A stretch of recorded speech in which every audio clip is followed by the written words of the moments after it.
नमस्कार दोस्तों, आप सभी का स्वागत है हमारे YouTube चैनल के 4 मई 2020 के डेली करंट अफेयर्स के इस मॉर्निंग सेशन में। दोस्तों, आज के इस सेशन में हम आज के करंट अफेयर्स और उससे रिलेटेड जानकारी के बारे में डिस्कस करेंगे। आज के इस वीडियो की PDF फाइल आप हमारे टेलीग्राम ग्रुप से प्राप्त कर सकते हैं। आप टेलीग्राम ग्रुप को वीडियो के डिस्क्रिप्शन में दिए गए लिंक से ज्वाइन कर सकते हैं। पूरा वीडियो ध्यान से देखें और अंत में आज के प्रश्न का उत्तर कमेंट बॉक्स में अवश्य देवें। चलिए दोस्तों, शुरू करते हैं आज का करंट अफेयर्स। दोस्तों, हमारा पहला क्वेश्चन है, हाल ही में वर्ल्ड एंटी डोपिंग एजेंसी अर्थात वाडा द्वारा भारतीय एथलीट संदीप कुमारी पर 4 साल का प्रतिबंध लगाया गया है। इनका संबंध किस राज्य से है? तो दोस्तों, हाल ही में वाडा द्वारा हरियाणा की एथलीट है संदीप कुमारी, उस पर 4 साल का प्रतिबंध लगाया गया है। यह एक चक्का फेंक एथलीट है और विश्व डोपिंग रोधी एजेंसी की एथलेटिक्स इंटीग्रिटी यूनिट ने यह प्रतिबंध लगाया गया है। 2018 में राष्ट्रीय अंतर्राज्यीय चैंपियनशिप के दौरान नाडा ने उनका नमूना लिया था और वे डोपिंग परीक्षण में विफल रही है। इस चैंपियनशिप में उन्होंने 58.41 मीटर के थ्रो से स्वर्ण पदक जीता था। अब इस डिसीजन के बाद 26 जून 2018 से 21 नवंबर 2018 तक के उनके सभी नतीजे रद्द हो जाएंगे। तो दोस्तों, बात है वाडा की, अर्थात वर्ल्ड एंटी डोपिंग एजेंसी।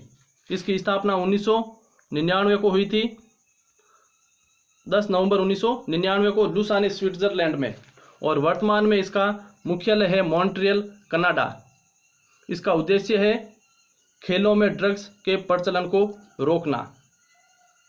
दोस्तों, हमारा अगला क्वेश्चन है, विश्व प्रेस स्वतंत्रता दिवस प्रतिवर्ष कब मनाया जाता है?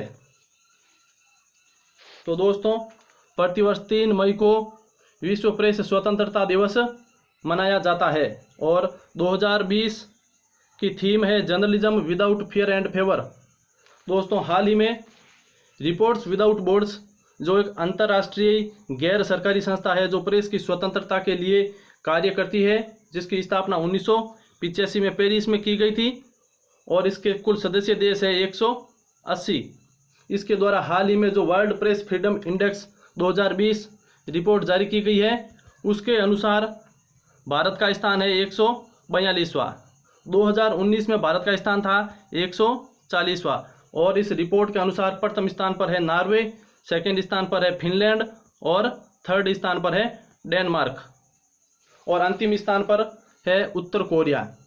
भारत के जो पड़ोसी देश है, विश्व के प्रमुख देश जैसे जर्मनी है, वो 11वें स्थान पर है, फ्रांस 34वें स्थान पर है और यूनाइटेड किंगडम 35वें स्थान पर है, अमेरिका 45वें, जापान 66वें और ब्राज़ील 107वें स्थान पर है। भारत के पड़ोसी देशों में प्रमुख चीन 177वें स्थान पर है, पाकिस्तान 145वें स्थान पर है और बांग्लादेश 151वें स्थान पर है। तो दोस्तों, हाल ही में 3 मई को विश्व प्रेस स्वतंत्रता दिवस मनाया गया है और 2020 की रिपोर्ट के अनुसार भारत का स्थान है 142वां। हमारा अगला क्वेश्चन है, हाल ही में काले चावल अर्थात चकहाओ को भौगोलिक संकेत दिया गया है, GI टैग दिया गया है। इसका संबंध किस राज्य से है? तो दोस्तों, हाल ही में जो चकहाओ अर्थात काले चावल को जो GI टैग दिया गया है, इसका संबंध मणिपुर से है और ये एक मणिपुर की खेती है। इसके साथ साथ ही टेराकोटा जो गोरखपुर की कला है, उसको भी भौगोलिक संकेत दिया गया है। कश्मीरी केसर को भी ये GI टैग दिया गया है और तमिलनाडु की कोविलपट्टी कदलई मितई अर्थात मूंगफली और गुड़ की जो कैंडी बनती है, उसको भी भौगोलिक संकेत दिया गया है। हमारा अगला क्वेश्चन है, हाल ही में किस जल प्रबंधन प्राधिकरण को जल शक्ति मंत्रालय के अंतर्गत समायोजित किया गया है? तो दोस्तों, हाल ही में कावेरी जल प्रबंधन जल शक्ति मंत्रालय के अधीन लाया गया है। कावेरी जल विवाद कर्नाटक और तमिलनाडु के बीच में है और वर्तमान में जो जल शक्ति मंत्री है वो है श्री गजेंद्र सिंह शेखावत।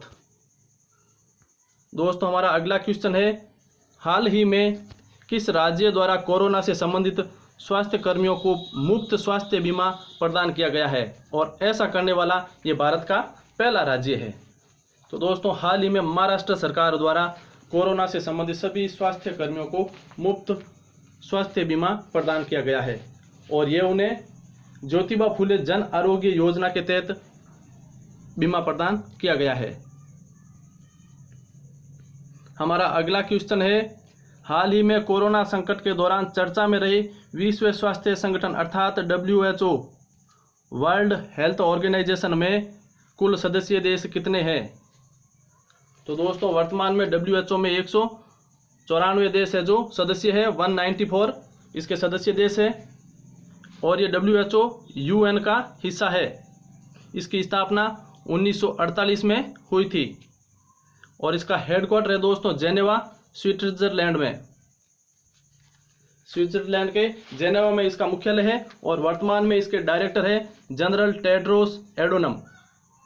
इसका उद्देश्य है दोस्तों स्वास्थ्य संबंधी जानकारी का प्रसार करना और स्वास्थ्य संबंधी समस्याओं का हल करना। हमारा अगला क्वेश्चन है, एशियाई पैरा खेल 2022 का आयोजन किस देश में होगा? तो दोस्तों एशियाई पैरा खेल 2022 का आयोजन चीन में होगा। चीन के होंगजोउ प्रांत में इसका आयोजन होगा, और इसका शुभंकर है फेई फेई अर्थात अपनी कमजोरियों पर काबू रखकर एथलीट को मानसिक परिश्रम को बढ़ावा देना, और इसका दूसरा अर्थ है समाज में मानव के सम्मान का प्रतीक। 2022 के एशियाई पैरा खेल में पहली बार पैरा कैनोइंग और ताइक्वांडो को शामिल किया गया है। इसी प्रकार दोस्तों 19वें एशियाई खेल भी यहीं होंगजोउ चीन में आयोजित होंगे। हमारा अगला क्वेश्चन है, हाल ही में किसके द्वारा कोरोना रोकथाम हेतु ऑपरेशन शील्ड चलाया जा रहा है? Operation shield SHIELD। तो दोस्तों हाल ही में ये जो शील्ड कार्यक्रम है वो दिल्ली सरकार द्वारा चलाया जा रहा है, अर्थात सीलिंग ऑफ एरिया, H से home quarantine, I for isolation of infected patients, E for essential service insured, L for local sanitization और D for door to door survey. इस प्रकार ये कोरोना की रोकथाम हेतु दिल्ली सरकार द्वारा शील्ड कार्यक्रम चलाया जा रहा है। हमारा अगला क्वेश्चन है, हाल ही में किस राज्य द्वारा पेट्रोल, डीजल, पेट्रोल और अन्य मोटर स्पिरिट पर सेस लगाया गया है? सेस अर्थात उपकर लगाया गया है।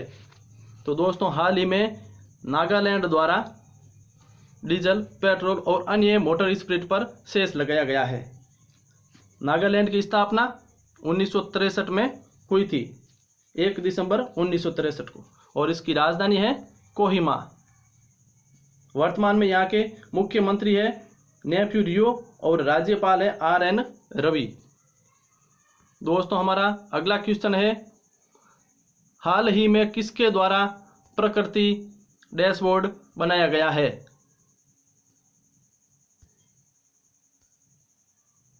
जिससे कोविड-19 से संबंधित भविष्यवाणी की जा सकेगी। प्रकृति डैशबोर्ड जो हाल ही में बनाया गया है दोस्तों, ये IIT दिल्ली द्वारा बनाया गया है। प्रकृति अर्थात prediction and assessment of corona infections and transmission in India, और ये एक वेब आधारित डैशबोर्ड है, और इससे कोविड से संबंधित भविष्यवाणी की जा सकेगी और लोगों को अधिक से अधिक जानकारी दी जा सकेगी। दोस्तों हमारा कल का क्वेश्चन था, हाल ही में किए गए अध्ययन के अनुसार निम्न में से किस नदी पर चीन द्वारा बनाए गए बांध बनाए जाने के कारण इसके प्रवाह क्षेत्रों में आने वाले देशों में सूखे की स्थिति उत्पन्न हो गई है? तो दोस्तों मेकांग नदी पर चीन द्वारा बांध बनाए जाने के कारण इसके प्रवाह क्षेत्रों में जो देश आ रहे थे उनमें पानी की कमी के कारण सूखे की स्थिति उत्पन्न हो गई है। दोस्तों हमारा आज का क्वेश्चन है, हाल ही में किसे सूक्ष्म कुटीर और मध्यम उद्यम मंत्रालय अर्थात MSME का सचिव नियुक्त किया गया है? तो दोस्तों 4 ऑप्शन है, राजीव कुमार, अरविंद कुमार शर्मा, सुरेश पटेल और संजय कुमार। दोस्तों आपको आज के इस प्रश्न का उत्तर कमेंट बॉक्स में अवश्य देना है। तो दोस्तों यह था हमारा आज का करंट अफेयर्स और उससे संबंधित क्वेश्चंस। दोस्तों, अगर आपको हमारे वीडियोज़ और करंट अफेयर्स अच्छा लग रहा है तो प्लीज़ लाइक, शेयर और कमेंट अवश्य करें। अगर आपने अभी तक हमारे चैनल को सब्सक्राइब नहीं किया है तो सब्सक्राइब ज़रूर करें और नए वीडियोज़ का नोटिफिकेशन प्राप्त करने के लिए बेल आइकन को अवश्य दबाएं। Thank you for watching.